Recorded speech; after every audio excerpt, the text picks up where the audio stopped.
Bonjour tout le monde, bienvenue dans notre émission Booktubers. Aujourd'hui, on va parler d'un auteur fort réputé, Guy de Maupassant, un écrivain et journaliste français né le 5 août 1850 en Normandie et mort le 6 juillet 1893 à Paris.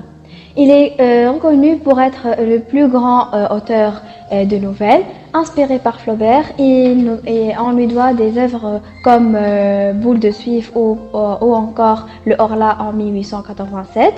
Une grande partie de ses œuvres participe au mouvement naturaliste et réaliste. Aujourd'hui, on s'intéressera à un de ses œuvres les plus connues, Bellamy, et on l'exploitera avec nos deux invités, le critique littéraire Ahmed Nesrine et Abid Zainab, une jeune lycéenne qui ayant lu ce livre, qui nous fera part de ses opinions personnelles et nous va faire pénétrer dans les coins et recoins de ce livre.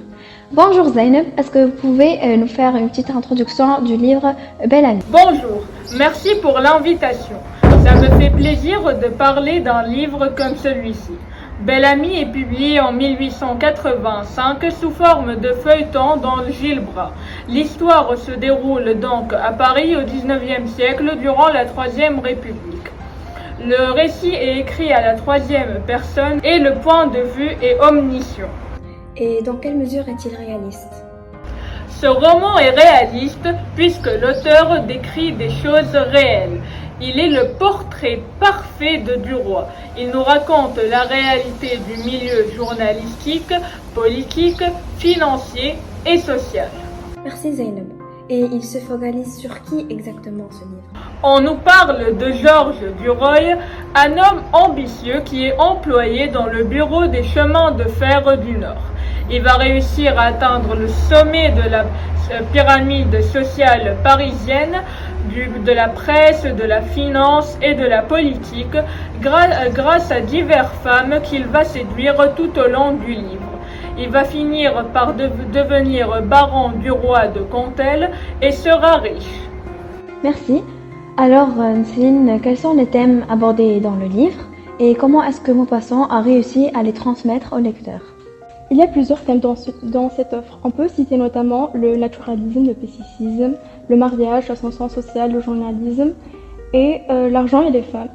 Dans cette offre, Maupassant nous livre sa vision du milieu journalistique, financier, social et politique. Merci Nesrine. Passons maintenant aux critiques à l'encontre de ce livre. Qu'en pensez-vous, Zainab? Je n'aime pas Maupassant, alors j'ai été plutôt déçue par ce livre. Je trouve qu'il ne s'est pas assez focalisé sur l'aspect journalistique et politique de l'histoire, et en plus, la présence de plusieurs femmes est une intrigue très répétitive dans les livres de cet auteur. Malgré ça, j'ai aimé certaines citations. Alors, Zainab, quel est le personnage qui t'a marqué le plus et pourquoi?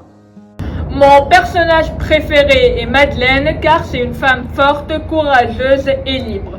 Elle a été la source du succès de Charles et ensuite de Georges. Malheureusement, à cause de la place des femmes dans la société parisienne à l'époque, elle ne pouvait chasser son rêve et devenir journaliste. Mais elle l'a quand même fait indirectement en inspirant et en aidant ses deux maris dans leur écrit. Merci Zainab pour votre participation et à la prochaine pour un nouvel épisode.